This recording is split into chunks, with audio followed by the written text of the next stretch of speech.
Welcome po sa ating 2 PM edition ng PCSO Lotto Draw Results November 5, 2024 para po sa ating 3D Lotto and 2D Lotto.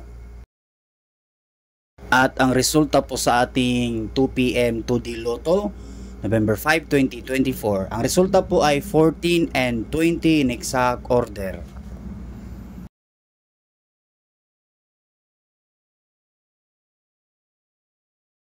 2 PM 3D Lotto results November 5, 2024. Ang mga resulta po ay 1, 4, and 6 in exact order.